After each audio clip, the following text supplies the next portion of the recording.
Welcome to the Most Important Words. I'm Clark, and I'm joined here by my co-host David. And today Hello. we will be talking about Elantris. So just the spoiler shield, we are only talking about chapter 1. We will discuss it in its full, just within the context of Elantris itself. After that, we will have a little section where we say, we're opening it up to the Cosmere, where we talk about everything. Elantris. This is Brandon's first.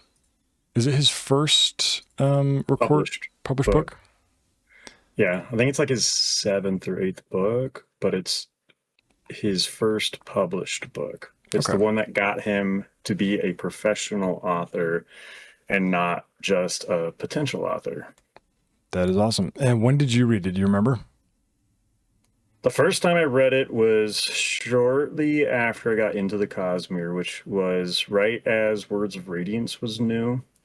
I remember I started with Way of Kings kind of like you did. So I read Way of Kings and Words of Radiance, and then I needed to read the rest of the Cosmere.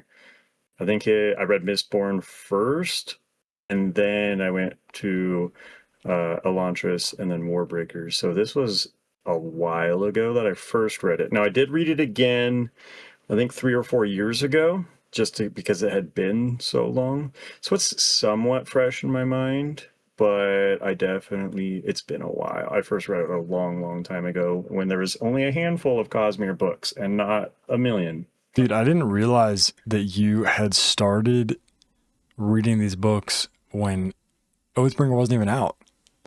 No, I was at the Oathbringer release party in Utah. Dang, I was like there at dude. the party for Oathbringer. Yeah, I didn't realize. I mean, I guess it makes sense because you've been reading them for so long, but I never put myself in your shoes of where you were when you started reading the books and like the release cycle. Yeah, I remember that Words of Radiance had just come out because my little brother that got me into the Cosmere, and he was all excited because Words of Radiance just came out. So that's how I remember like the timeline of when I got into it. I remember he was super hyped about Words of Radiance, and he had learned about it because of the whole Wheel of Time thing, where he was a fan of Wheel of Time. Brandon Sanderson finished it. He started reading some of Sanderson's work and was like, "Dude, this is good. You got to read it." And that's how I got pulled into it. That's cool. Okay, so Elantris was your third book you read? I believe, yeah. Series, right? So I read Stormlight, right, which was 2 books at the time. Yes. And then I read the first 3 Mistborn, and then I went back for Elantris. So by the time I had read Elantris, I'd kind of gone back in time. I had read a lot of the newer stuff and then started over. Cool. Okay. So today we're just talking about chapter 1. So here's the synopsis. So the prologue: Elantris was beautiful and its inhabitants more so. People came from all across the land to visit. Anyone could become an Elantrian through the Sheod, I think is how you pronounce it.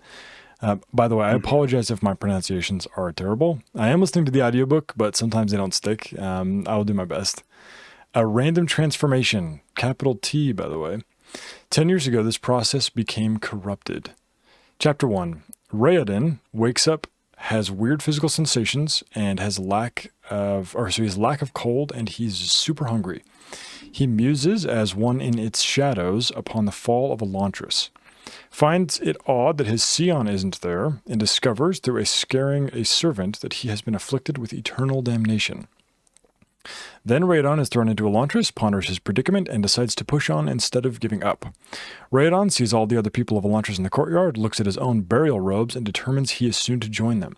He then sees thugs in a doorway and is reminded of hearing of the brutality of Elantrians. Raoden gives a piece of bread to a beggar, witnesses him being brutally attacked by the thugs, and runs away when they chase him. After losing them by throwing his basket of burial offerings, he runs into Galladon. Galladon explains he's from Duladel, and Raoden remarks only Arlons are affected by the Sheod.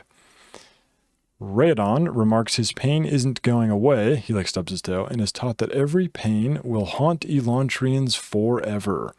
They are dead and they don't heal. They check on the boy that was attacked and discuss disposing of him through fire. That might help the pain, but nobody really knows. Raoden realizes that he does not have a heartbeat. They decide not to burn the body, not out of kindness, but because they don't know what's worse, eternal pain, becoming non-existent, etc. Rhaedon then decides to trust Galadon and makes a deal with Galadon. I give you this piece of meat, and you show me around and tell me everything you know about Elantris. So, starting with the prologue, it's like really short. I'm just going to read it. Elantris was beautiful once. It was called the City of the Gods, a place of power, radiance, and magic. Visitors say that the very stones glowed with an inner light and that the city contained a wondrous arcane marvels. At night, Elantris shone like a silvery fire, visible even from a great distance. Yet as magnificent as Elantris was, its inhabitants were more so. Their hair, this is a cool description, a brilliant white, their skin an almost metallic silver. Silver surfers. The Elantrians shone like the city itself. Legend claims that they were immortal, or at least nearly so. Their bodies healed quickly, and they were blessed with great strength, insight, and speed. They could perform magics with the bare wave of the hand. Men visited Elantris from all across Opalon. Is Opalon like... I don't know, I guess that's a question, right? I'm wondering if that's like the world, or if that's like a continent. Like, I don't know what Opalon means. To receive Elantrian healings, food, or wisdom. They were divinities, and anyone could become one. The Sheod, it was called the Transformation. It struck randomly, usually at night, during the mysterious hours when life slowed to rest. The Sheod could take beggar, craftsman, nobleman, or warrior. When it came, the fortunate person's life ended and became anew. He would soon discard his old, mundane existence and move to Elantris, where he could live in bliss, rule in wisdom, and be worshipped for eternity. Eternity ended 10 years ago. It's pretty cool opening. Yeah. Opalon is not the planet. That's definitely not the planet's name. I can't remember if the planet's name's spoiler or not, so I won't tell you. But that's not the name of the planet, so it must be the continent or like the country. So a couple questions that I have as I'm just kind of going through this. Super interesting. So basically, once you become an Elantrian, you are basically, you're immortal, you're super strong, you're blessed with insight. So it seems like not only are you physically blessed, but you get like some kind of a mental capacity increase or something like that. Yeah, you basically get supercharged in every aspect of your life. It's like, it's pretty crazy. It's like, yeah. And for it to have just stopped working 10 years ago and become a curse is really wild to have that dichotomy of like, yeah, these people used to basically be like the Olympian gods that lived among men, and now they're undead. Yeah, so we found out about that in chapter 1, so the very beginning. Basically Rhaedon wakes up, he notices his Sion is gone, and he notices that he doesn't look very good. In fact, yeah, it's kind of wild. Like, it just, the Sheo just shows up randomly, picks people anywhere, and just is like, "Yep, you're an Elantrian now. Congratulations." Or not now. Now it's the literal worst. It's a death sentence now. Except for you can't die, so it's worse than a death sentence. Yeah. So the description says his blue eyes were the same, though they were wide with terror. His hair, however, had changed from sandy brown to limp gray. The skin was the worst. The mirrored face was covered in sickly black patches like dark bruises. The splotches could mean only one thing. The Sheod had come upon him. So it seems like, I don't know, like did the Black Death have patches? I don't know. But that's what I thought about when I'm pretty sure it did. Yeah. Definitely nasty. Yeah. It's like a plague that just grabs you. Yeah. Dude, it's like that phrase, like, man, I was born 10 years too early, or like I was born 10 years too late. Like 10 years too late, right? Like if he'd been born 10 years too late, 10 years earlier, he would have been. So that's actually a question I have. One of the questions I have is, and I guess we'll kind of get into it as we kind of read the chapter, but I know that all of the new Sheod people, so the people that now get the transformation, capital T, they become this sickly, patchy, undead. I'm wondering what happened to all of the existing Elantrians. I don't know that after chapter 1. So did all the people that were, silver surfers, did they instantly become what he is now, or did something else happen to them? I don't know. Yeah, that's definitely something to keep in mind. There's a lot of questions when you have something happened and everything changed, Yeah. fundamentally it's like it's going to change everything culturally about this place. Like I said, the biggest comparison I can think of is literally like Olympus, right, with the gods, but it being like just a city where people can go and get blessings, and now it's this cursed place of feral humans. So real quick, do you know what the origin of this story is? Elantris? No, I don't. Yeah, it's literally his zombie story. His zombie story. Yeah, Okay. so this is his version of zombies, That is awesome. the undead that cannot die. Oh, dude. Okay. Which, so now that gives you a better visual, right? Of these people are essentially zombies, right? They are immortal. They cannot die. They cannot heal. He stubs his toe, right? This is my like favorite and least favorite part, right? Could you imagine stubbing your toe and you know that like spike of pain where you're just like, oh man, that hurt? It never recedes.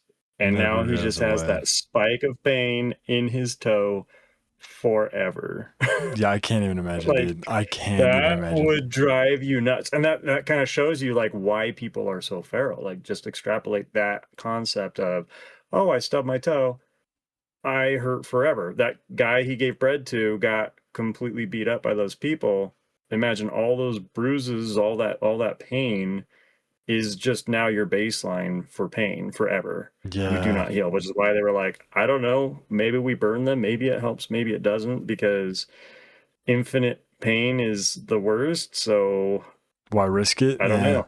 Dude, yeah, Brandon does such a good job with this chapter of introducing this horrifying, like, I could, yeah, like, I can't even imagine never stopping hurting, like, forever.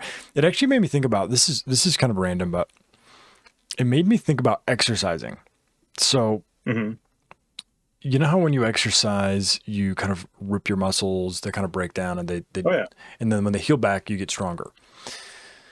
So I'm wondering if that would happen to an Elantrian. If they overexert and their muscles tear. Yeah, or even if they just straight up walk. Like if you just kept walking, presumably you would be using up muscular resource and you would, I mean, probably relatively soon, like within a year maybe, just not ever be able to walk again because your muscles are now gone.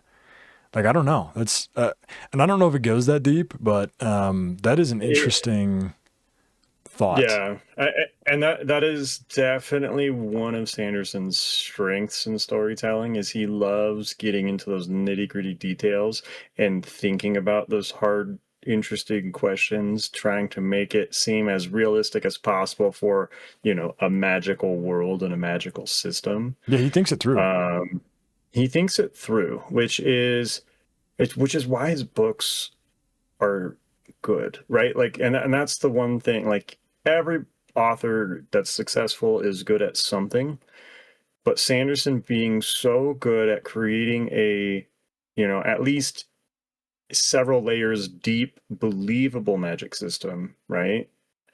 That has rules and functions, and if you follow any of his lectures, it's his Brandon's, I think, second law. I have to memorize. I don't have all of them memorized, but the Sanderson second law is, magic is not cool because of its strengths. It's cool because of its weaknesses or restrictions, right? Hmm. And that's where he fundamentally believes, okay, magic should not be untapped. Magic can't, when it has hard set rules and restrictions, it's far more interesting and you can play into those strengths, into that strength of it having restrictions and limits and even, drawbacks like that. Those become plot devices that your characters have to work through, and it makes the story far more interesting. And so it opens with, yeah, you basically get all the powers of the world to become a god, except it broke, right? Like, Yeah. and now it's gone, and now it's like the worst curse ever. And so you get a glimpse of the potential of what it used to be, And then you get all these hard restrictions on, guess what? You can't die. Guess what? When you get hurt, it hurts forever. And the city is dying, and we don't know what to do with it, all these people. So we just lock them up and put guards on the walls. I don't know if you caught that. Yeah, there's literally guards on the walls, not to keep people from going in, but Yep, to he keep talks the about that. citizens from coming out. And you're just like, oh, it's literally just a zombie village. And they have armed guards to keep the zombies in, and they don't know what to do with them because they can't die, so they just lock them up and keep an eye on them. That's super Yeah, interesting. it's dark, dude. I'm Oh, glad I you couldn't said imagine. zombie. I don't know why that kind of clicked something in my mind. So okay, so let's actually. The first time I read it, I didn't make that connection. I did not realize, oh, they're just zombies, right? I was like, oh, this is such an interesting curse. I've never heard of anything. And then at some point, I think I heard him mention it as a zombie story, and that thing clicked in my head, and Yeah, I'm like, they're literally zombies. Like, I didn't it's like a put two and two together. Like, they don't they're eat brains. quarantined. They're not like, Yeah, right? Like, yeah. They're like quarantine zombies, but like magical zombies instead of brain eating yeah, that's zombies. cool. It's yeah, it's just so fun. Yeah. So now you can. That would be terrible to be in that state, constantly decaying, pain constantly getting worse, constantly being hungry, and not being able to do anything about it. Yeah, Yeah. I do find it interesting that he introduces Rayodan, whatever you want to call it. I don't actually know his name, but they introduces him as a just an optimistic dude that's like, I'm not gonna let this take my mind. I think it was his exact phrasing, right? Like, they may have taken my body, but I'm not letting Elantris take my mind. And his just optimism of like, this is terrible. I am not giving up hope. Like, that sense of yeah, optimism is rare in a main character facing such a horrific blow so early. You don't just get optimism, but that's generally how Sanderson writes too, yeah. for the most part. So He likes people succeeding. that's actually my next point here. So he gets into Elantris, and he basically is like, man, how did this happen to me? And there's this quote here. He says, Radon shook his head in disbelief. The Shayad was a thing that happened to other people, distant people who deserved to be cursed. Not the crown prince of Arlon, not Raoden. So that is interestingly, actually, a question I had that I wrote down was, I wonder what folklore surrounds the Shayad, just like in the world, you know? Because, and like, I wonder if there's some folklore that like some Elantrian king like totally messed up, and now I think it's called the Rayod is what they call the fall of Elantris. So he's sitting there and he's like, man, Yeah, this wasn't supposed to happen to me. Like this is crazy that right. Because he's like, this is supposed to be a curse for bad people. Like, I'm not a yeah. bad guy. Why did this happen to So me? so it seems like there's And some yeah, folklore surrounding that. Like if you get afflicted, you're probably cursed by God or something, right?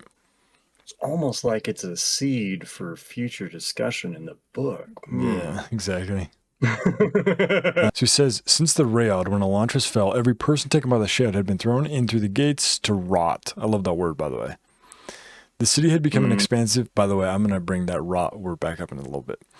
The city had become an expansive tomb for those whose bodies had forgotten how to die. Ooh, that's cool, dude. Forgotten how to die. That would be terrible. Okay, and then this is the part that you mentioned, actually. So, but something within him urged right on forward. He knew he had to keep moving, for if he stopped, he feared he'd simply give up. The shadow had taken his body. He couldn't let it take his mind as well. And so he basically just, oh, this is so good, dude. Radon raised his head to stare damnation in the eyes. I don't know if Yeah. it's, so you said optimism. I'm not sure if that's the word I would use.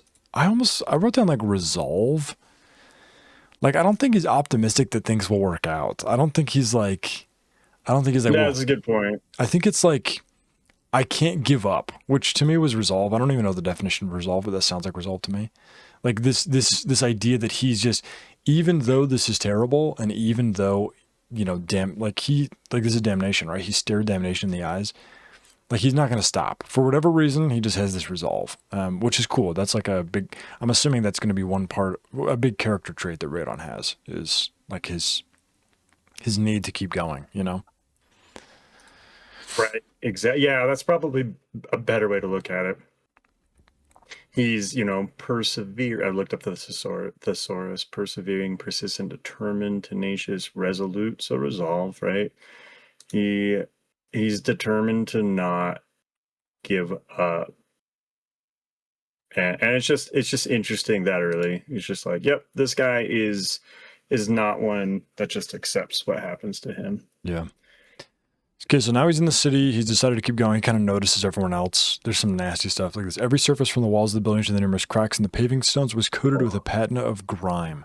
The slick, oily substance had an equalizing effect on Elantris' colors, blending them all into a single depressing hue, a color that mixed with the pessimism of black with the polluted greens and browns of sewage. Ugh. Did you know that my first job was, I was a sewer cleaner? That was like my first job. Dude, how did you get the worst job as your first job? It was pretty crappy. Pun intended.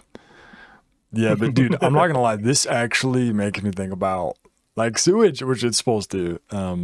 Nasty. It is, because it kind of is. The smell I always have in my head when I read that sign is like, if you ever have olive oil you forgot about, that's like sat on the shelf olive oil. way too long. You like open it up, you're just like, oh, yep, that is rancid oil. Like that's the like the scent and even like taste in my mouth whenever I hear that description of like that oily substance. I'm just like, oh, rancid, nasty oil. Like, nasty. Disgusting, dude. So so then he kind of sees a lot of people, some of them are crying, and he realizes they're all wearing these nasty rags, and he realizes he's wearing the same rags. They're just not as dirty yet. One really cool thing that's like pretty evocative is that he's wearing burial clothing and he has like a burial offering with him. Like, I think that's it's just wild, dude. Like, but he's essentially dead. Yeah. Society has said, you're dead. You're buried. The food offering is weird. It reminds me of like Egypt, right, where they bury people with the food. I think it really just comes down to people don't know what to do, but they definitely don't know if it's contagious, so they don't want you around them anymore. And so it's like, yeah, out of sight, out of mind. Here you go. Yeah. Yeah, it specifically says the basket contained a loaf of bread, a few thin vegetables, and a handful of grain, and even a tiny flask of wine. Normal death sacrifices were far more extensive, but even a victim of the shield had to be given something. So yeah, like I said, it's worse than death. It's like we don't want to treat you the same as dead, but you are dead, but we want to just get rid of you as soon as possible. Yeah, that's crazy. Okay, I know what caused the riot.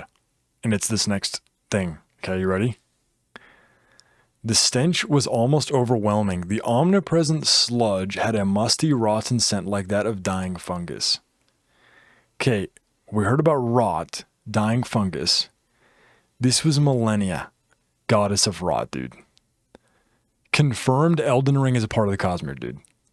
Confirmed. Even though this came out, what, 15, 20 years before that?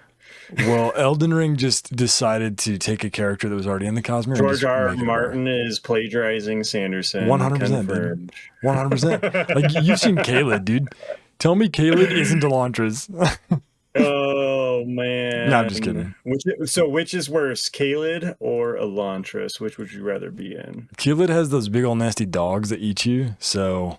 Dude, those dogs, the giant chihuahua heads. Yeah.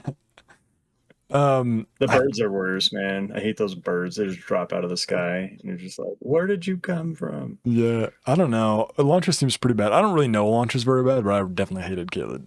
So, but I guess that is TBD. I will TBD. We got it. So every episode, okay, which is worse, Caelid or Elantris? Yeah, dude. Okay, so then he sees these thugs, and they're kind of like looking at him, you know, through this doorway, and he's like, oh man, those guys are scary. He kind of walks past them. Says right here that he then kind of goes past them and sees a creature on the ground. And it's actually just like a guy, like a little kid, basically. In fact, let me find the quote here. The man moaned, so basically he sees a guy. The man moaned piteously, reaching up with a thin arm. Raiden looked down and I felt a sudden chill. The old man was no more than 16 years old. The creature's soot-covered skin was dark and spotted, but his face was that of a child, not a man. Raiden took an involuntary step backward. So basically there's this guy, but it's really just a kid, just laying on the ground. He's like reaching out. He's like, give me some food. So he gives him a piece of bread. And he kind of feels good about himself a little bit. And he like walks off and he hears a thump. and he realizes that the thugs are actually like fighting each other for this piece of bread. And then they look at him and they kind of run after him. So he runs away.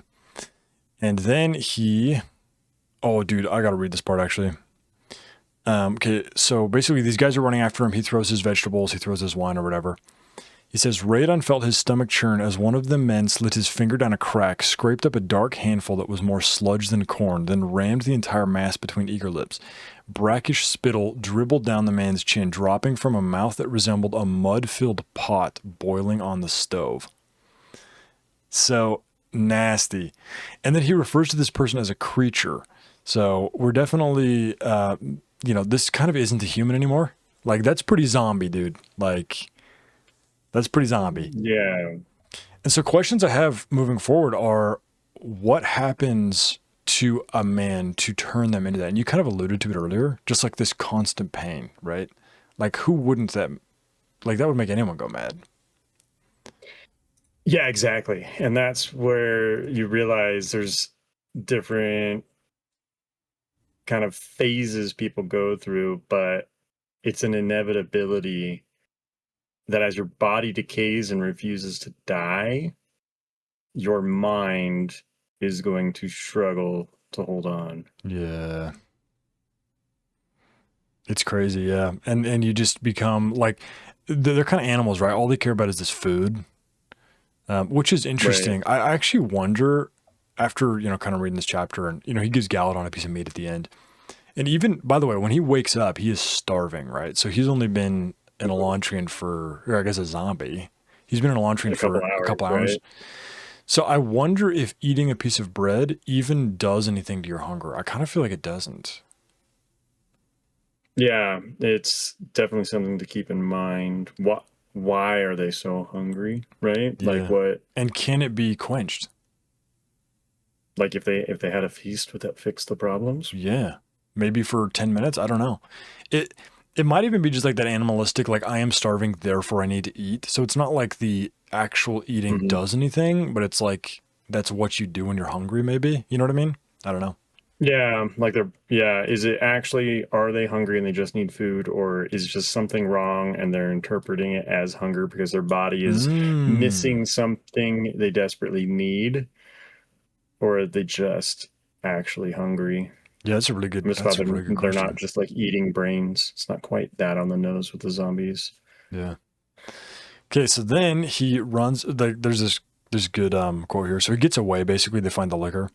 Radon sat in the debris, overwhelmed. This is what you will become. So he sees these thugs, and it's interesting that he doesn't actually point to either the like dead little creature thing or the thugs.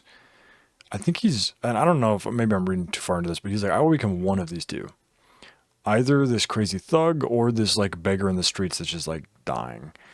Or maybe even both, maybe this 16-year-old thing was a thug before it fell down and couldn't move anymore. Anyway, he runs into Galadon. Dude, I love Galadon. Looks like they forgot about you, Sewell. A voice observer. I love his slang. Dude, I love Sanderson's slang, by the way. Yeah. Okay, so they run into Galadon. Okay, so this is something interesting. We find out in this interaction that only Arlons are afflicted by the Sheod. So he's like, you're not Arlon. And he's like, well, I'm from Duladel. And, we have blood from everywhere, basically. Like, we're kind of a melting pot. So this is interesting. I wonder if this is the case only with zombie Elantrians, or if this is the case for all Elantrians. So did you have to be Arlonian? I don't know if that's the correct word to say it. Did you have to be from Arlon to become a Silver Surfer, or just a zombie? Like, I don't know. I think the assumption is both. So like you'd have, which kind of makes sense, right? Because Elantris is in Arlon. Like Radon lives right next to it. Right. So is it a bloodline thing, or is it a proximity thing? Oh, I think it's, well, I think within the text it seems clear that it's a bloodline thing, but it just so happens But it just so happens that most of the people of that bloodline are from that area. So this actually, I don't know if this is going to pop up at all, but it made me think about like old Elantris, right? Back when it was Silver Surfer people. I'm wondering if there was like crazy, like if Arlon blood was like super valuable. So for example, if you're like a king in some distant country or continent, and you wanted one of your posterity to become an Elantrian because it would then bless your house, would you do everything you can to try to get one of your children to marry an Arlonian, you know? For the chance of them becoming an Elantrian. Yeah. And it's only a chance. Like there's no guarantee, but I'm wondering if that played any, like I feel like that would be a really strong political advantage for the That would Arlons. be that would be a huge political advantage. People wanting to marry into the bloodlines, and how much blood would you need before it stopped having a chance? Yeah, And that's a good question. the That's a world good building question. possibilities are pretty crazy. And of course, now we're in the post-apocalyptic version of it, where something broke and went wrong, you know, and so like I don't. That's the funny thing is I actually don't remember how much they get into this stuff. Oh, that's a Or good, how many of these yeah. questions are Rappos? Dude, that's It's actually been a good so question. long. Because think about it. Let's say you've got this royal family that has Elantrian blood, and now it's the zombie apocalypse. Like, do you kill them all? Like, you know what I mean? Do you rid the blood from your country? Yeah, That's interesting. probably not. I think it's still better because it's not like they turn into a zombie and start biting and infecting people, right? It's more like, Yeah. well, just like every once in a while, one of us dies overnight for no reason, you know? And Yeah. it sucks, but it's still better than dooming the entire population. Oh, dude, that's actually a good question. Are there zombies that aren't thrown into Elantris? Like, do somebody wake up and be like, "I'm not going," and then go hide in the sewers or something, or or Or leave? like let's say my mom became a zombie, right? Am I going to throw her into Elantris, or am I just gonna like hide her and take care of her forever because I love my mom? Like she's still my That's a mom. good. You know what I mean? That's a good question. That's an Yeah. interesting insight. I don't know. I think for the sake of the story, it seems like every single person's thrown into Elantris. So I doubt we're going to see zombies It outside. seems like there's enough cultural kind of taboo around the Elantrians. Like when a Sheo takes somebody, it's like we get rid of them immediately, right? It's like Hmm. that worker was terrified when she saw what happened to him, right? This is not Hmm. a, oh, let's wait around and see. This is a immediately get him into Elantris before more people get taken. I do think there's Yeah. some superstition of contagion because they don't understand what it is, right? He says it's random, but like, is it though? People are like, I'm not gonna risk. I'm not gonna risk being around you in case I catch it. Yeah. Like they don't actually know the cause. Yeah, that makes sense. Like it's just like misunderstood. Okay, But we so don't. Yeah, I was gonna say we still don't know for sure because we're in chapter 1. We don't know how people actually react or how many different variants there are. yeah. Okay, so we talked about the horror of just having this pain forever. So we can skip that. Like this is an interesting phrase. So basically, Radon's like, hey, what do we do about this kid, by the way? Like, this is awful. Like, can we take care of him? And then Galadon's like, yeah, we could try burning him, assuming we can make a fire. He's like, Elantrian bodies seem to burn better than those of normal people, and something that's a fitting death for our kind. And Radon's interesting. I actually really like this. He says, and if we do that, what happens to his soul? And this is a really cool phrase. He doesn't have a soul, Galadon said, or so the priests tell us. Karathi, Dorethi, Jesker, they all say the same thing. We're damned. So there's definitely some religious opinions about the Rayod and the Sheod and Elantrians and zombies, right? Yeah, that's definitely a good lore drop right there, where it's Yeah. like, no, So I'm definitely going to be looking for that. I don't know if we're going to have any priests of these in the future chapters, but that's definitely something I'm going to be tracking. So then he says, that doesn't answer my question. Will the pain stop if he's burned? So this is cool because it shows Radon doesn't necessarily care about being damned. Like, he just cares about this kid. He's like, dude, like, this is awful. Like, I just stubbed my toe. I know how bad that hurt. This kid's vertebrae on his neck is, like, exposed to the air. Like, he's hurting. Like, what do we do? And the problem is just nobody knows. Nobody knows. And so they decide not to burn the body just because they kind of don't really know what to do. Like they don't know if that's better. It's almost like, why would we burn his body when he doesn't have a choice? If that makes sense. Like that's kind of the vibe. Right. I'll bet you there's some Elantrians that try to burn themselves just because they're like, I'd rather do this than not be a thug, even in the chance that it hurts forever. Like, I don't know. It's like super, super. I don't know. Fire hurts real bad. Yeah, I mean, there's something about eternal damnation, eternal fires. It's like, I don't know. That's pretty bad. It's a no-win situation. It's bad, however you slice it. So then, so this is actually an interesting phrase. So he kind of asks Galadon, like, what do we do? And he says, we don't. We're either very careful or we end up like those rouleaus you saw in the courtyard. And so we know that Galadon is very careful. That's something we know about him. We don't know much about Galadon, but he definitely is trying to not go mad for whatever reason. And he seems not like optimistic, but like pleasant, if that makes sense. Like he's kind of a nice guy. Like he's willing to explain. He seems stuff. pretty chill, right? Which is probably keeping him alive too. That he's not rushing. He's not, stubbing his toes, running away. Yeah.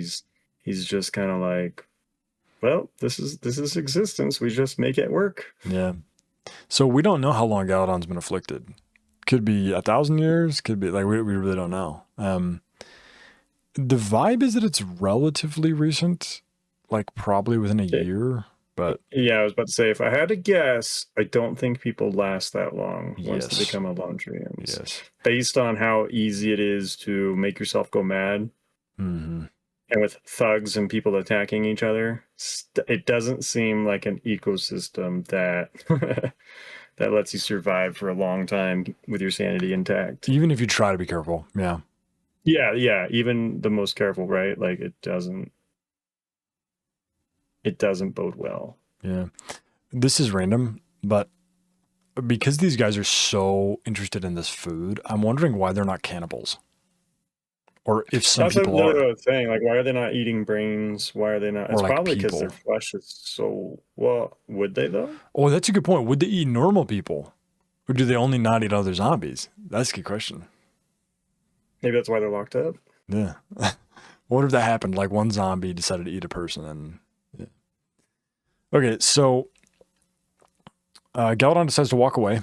Watching the doula go, Radon tried to gather his thoughts. He had been trained for life in politics. Years of preparation had conditioned him to make quick decisions. He made one just then. He decided to trust Galadon.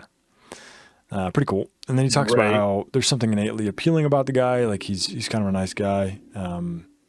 It was more than Galadon's lucidity, more than just his leisurely attitude. Radon had seen the man's eyes when he regarded the suffering child. Galadon claimed to accept the inevitable, but he felt sad that he had to do so.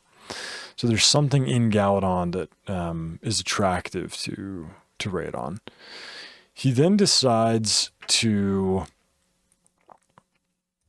kind of make a deal with Galadon. We don't actually know what the deal is, by the way. So we know that Radon has something planned, and what he needs is Galadon to show him everything he knows about Elantris. But we don't know what his end game is yet. We just know that he feels like he needs Galadon's help.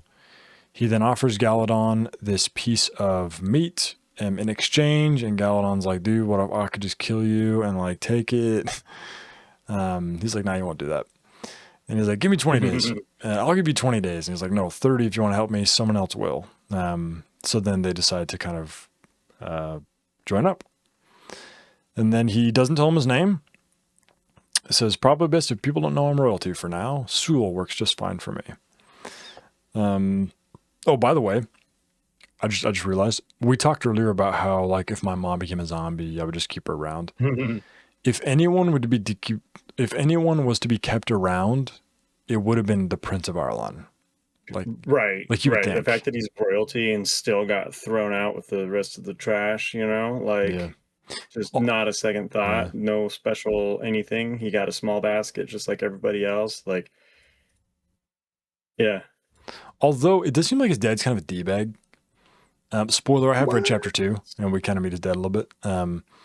But like in this chapter even, it talks about how he doesn't even meet his son's gaze. He just kind of lets him go. So Right. I don't know if his dad is actually the type that would hold on to his zombie mom. Probably not. I guess it depends on, the type of kingship. Right. And yeah, Exactly. that's the end of chapter 1. That's a good chapter, good introduction. A lot happens. It throws you right into the action, sets up the story really quickly, and now you're just like, I gotta see where this goes because what is happening? Yeah. So, couple thoughts. Why are these words important? I think it's really cool that he is willing to just, even in the face of eternal pain, eternal damnation, he just doesn't give up, Like, how many Right. times do I give up when I know that there's a way out? I'm just too lazy to get out of a situation or something. It's like, Mm-hmm. it's pretty admirable. Absolutely. Yeah. You got any other thoughts before we open it up to Cosmere discussion? No, I think we covered quite a bit, and we're ready to move on. Cool. Alrighty, so now we're opening up to full Cosmere. I have only read all of Stormlight as through Wind and Truth. I guess others are going to come out. Mistborn, Warbreaker, Mistborn 1, 2, 3. That's it. So I guess if you haven't read those, if you have read those, then you're safe. But anyway, Code Red, dude. We found Galadon. What? We found Galadon, What? dude. So I've And been remind people where he's from. Yep. So I have been looking for Galadon since the first week that I started Way of Kings. He is from the Pure Lake. They have commissioned a fisherman to find someone. Him, Bayon, and Demu. And I still don't know who they were looking for. I don't think it was Hoyd. I could be wrong. But they also pop up again in Wind and Truth. It's 100% Hoyd. Is it 100%? That's what they're looking for? Yes, it's confirmed in the books. Oh, is it? In Wind and Truth? Yeah. Because I know that... I think it's Wind and Truth, yeah. So I know... They describe him looking different. He may look differently. Sometimes he usually has white hair, but he might not this time. Oh, is that in Way of Kings? It's in one of the books. That must be in Way of Kings. Oh. But they're 100% looking for Hoyd. Okay. Because I know that he leaves him a message, but I couldn't remember if... By the way, I've only read Stormlight one time the message with the drawing on it. The phallic... Dude, so funny, by the way. So I knew they were linked with Hoyd. I couldn't remember if he was the one that they were looking for. I guess that's confirmed. So we see him in the Pure Lake, and then we see them in Wind and Truth. And in Wind and Truth, they actually use his name, Galadon. And I actually have the chapter pulled up. Okay, so now, first of all, this is really interesting going backwards. Yeah, because now I know spoilers. I know. Do you? Well, not necessarily. Oh, I know. When does this I know. happen? All I know is Galadon doesn't die. Oh, wait, that's true. Galadon. He could have been an older Elantrian that got stuck and cursed. Okay, so let me tell you an insight that I came up with. Okay. Which could be nothing, but this is just a thought I had. It's like I look like Nail too. Okay. Oh yeah. So the grumpy one smashed a sphere into the ground, somehow cracking it. Stormlight flowed up around him, and strange symbols formed in the air. So I'm very confident that this is Galadon. And I'll go into that in a second. So that's what happened. So basically, in Wind and Truth, there's like this interlude, and they're trying to study Spren, basically. So a shard blade is pulled on them. One of them pulls out a straight up gun. Dial, I think. Or no, Dial's the woman. So he pulls out a straight up gun. I think this is Galadon. I'm pretty sure. He smashes a sphere into the ground, somehow cracking it. Stormlight float up around him, and strange symbols form in the air. So somehow Elantrian magic is related to that, I think. That's all we get from it, though. It doesn't say anything else. Then they're like, oh, it's Nail. You killed my grandpa. The cobbler. I'm dark-skinned too, said the bald one, and nobody says I look like him. You're silver most of the time, Galadon, the tall one said, putting his weapon away in his coat. Listen, I'm not the murderer. Okay, so he says you're silver most of the time. Okay, so I don't know, but I think Galadon can turn his silver surfer on and off. It's what it seems like. That's what it seems like. Said. So Yeah, I mean, it doesn't say how it happens, but because of that, I am wondering if the Silver Surfer Elantrians simply turned it off after the raid. Like, I don't know anything about what happened to the then Elantrians, but you're right. He could have been a Silver Elantrian, and then the raid happened, and now he is a zombie Elantrian. I don't know. I guess my assumption was that he started out as a zombie, and then they kind of find a cure or something, and he becomes a normal Elantrian at the end of the book. And then he meets up with Renew and actually no, dude, there's no way. Because if he's a world hopper, he's not going to be hopping around the world with his two buddies looking to study Spren, and then all of a sudden he becomes a zombie, and they're like, "Oh, by the way, buddy, you got to go back to Elantris." Like, nah, dude, this is 100% after. Oh, I mean, maybe not 100%. That's my Well, my and you thought. also just have to think publication order. That Wind and Truth came out a year ago, and Elantris came Yeah. out 20 years ago, or whatever it was. Good point. Yeah. So Yeah, if he's name dropping Galadin 20 years later, he's probably alive. Alive. He's not a zombie. You can juxtapose Yeah. what happens, which is it's kind of an interesting reading order, because when I had read it, right, like I did not put two and two together that Galadin was the guy at the Pure Lake, Mm-hmm. right? Because there's just not enough information. There's not. All it says is that he looks like he's from Makabak. So he's like a black guy. Right. Or So like he's got dark dark-skinned. skin, but Yeah. there's a bunch of dark skinned characters in a lot of the books. So you're just like, well, I don't, you're just, and besides which, this was like the first book I read. I had no context of anybody else, Yeah. right? So when they confirmed it in Stormlight 5, it was like, that was him the whole time. You're like, wait a second. And now I have more questions, and you have no idea anything else, right? Yeah, I don't have the questions yet. I'm just like, Sanderson does this all the time, and it's infuriating because he will put things in books that he knows you can't possibly know, that asks more questions than it answers, and he just goes and just likes watching us all like struggling to figure out what's going on.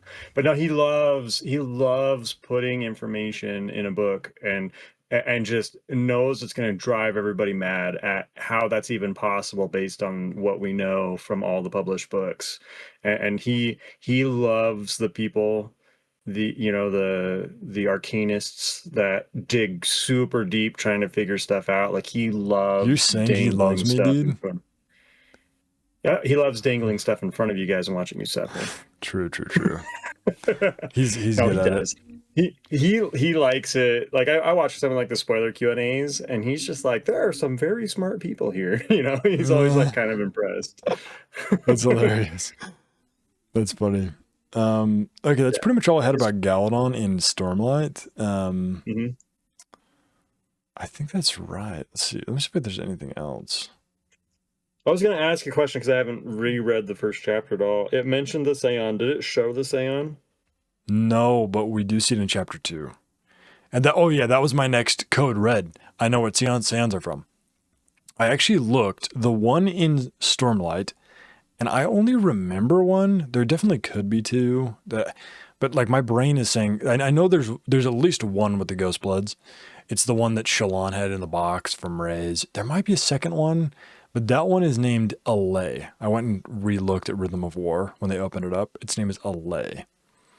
So that is not Raedon's Scion. In fact, what was Raedon's Scion's name? Let me look at it real quick. Ian. Yeah, Ian. I-E-N. I think that's how you say it. Ian. Ian? So we've got Ian, Alay, and then the next one we'll see in chapter 2. So yeah. So wait, that's kind of fun because now you're like, oh, that's what Stormlight had the Scions, the weird Spren, Yeah, which is interesting. Okay, so this is getting a little bit crazy. This kind of doesn't have much to do with Elantris. Also, this is probably my last like Cosmere question or thought. So, and again, I've only read the Stormlight books one time. I have read sections of them like many times if I'm interested in something. If I go reread the section or something. Right.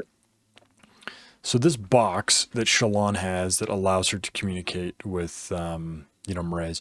Oh, actually, Mraize must have one because they use 2 Seons to communicate, right? Mm-hmm. Okay, so Mraize must have one that's not a lay. And I know that Thydakar has one as well because Mm-hmm. he communicates with Shallan. I think it's through a lay at the end of Wind and Truth. Mm-hmm. I'm pretty sure Hoyt also uses one at some point. Yeah, I think that rings a tickle in my brain, but I can't remember when that is. I I'm think you like might be right though. 90% sure he uses one. He I'd probably have to does. reread. I mean, it's freaking Hoyt. He probably, yeah. But anyway, so I'm wondering, how these things became a part of the Ghost Bloods, and I guess, Hoyd has one. So there's this box that has a Seon in it, basically. If you Mm-hmm. remember, at the beginning of, I think it's Rhythm of War, when Navani walks into Gavilar talking to Nail and Kalek, I guess, Mm-hmm.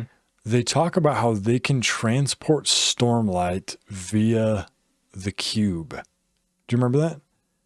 Mm-hmm. And I'm wondering if this is the same cube, i.e. a cube with a Seon in it, or if it's a different cube. This is something that I did not research before the episode, so I could be like mixing 2 things up.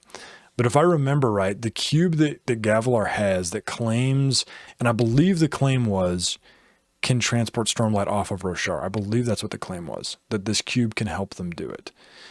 So the cubes have some special properties that contain investiture in some way, right? Because the Seons, we don't get into their physiology, but like you can assume they're somewhat similar to Spren because they can fuse them with Spren, right? Yeah. So they must have some level of investiture, Yeah, they're like balls of and light, I think is how they describe them. yeah. But my understanding is that Shallan's box, the box wasn't important. It was just a thing to hide the Seon. I could be wrong there, but I didn't think the box was important. And so that's why part of me thought that the box that Gavilar had was maybe the same one Shallan had, or at least similar. Basically, there's a Seon inside of it. I don't know, just something to track. I think I'm done with my Cosmere conversations, though. Do you have anything else? But that was a lot of information for one chapter, and Yeah, it we was. have 63 chapters in this book. Oh man, that's a lot of content. We'll see if No, every the first one definitely lays a lot of ground. And we'll see if every episode is as in depth per chapter. Maybe it won't be. Maybe it'll just be like, let's read the synopsis and talk about fun things. So we do appreciate if you did watch this. If you're one of the people, I don't know who's going to watch this, but we appreciate you coming to the most important words. This is definitely an outlet for us to discuss things we love and hopefully share it with friends, family, and who knows if this becomes any popular at all. But our goal is just to have, we talk about this stuff all the time, and we figured, people might want to listen to this. We have some fun conversations. Totally. And David is such a joy to talk to about this stuff. As you can tell, he knows absolutely everything. And he's so good. I think I even mentioned this in the little first episode thing, but he's so good at holding spoilers back, dude. I am so bad at it. It's tricky. It's a My wife is skill, terrible at dude. it too. She accidentally will just say something out loud, and I'm like, that is from a later book, and there are like 6 people who have not read that book. I need you to stop talking right now. Stop talking. That's funny. So we're safe with David. He's not going to spoil anything. Yeah. I will be very, very, very careful. Yes. Yeah. Cool. Well, you guys all have a wonderful day, and we will see you next time.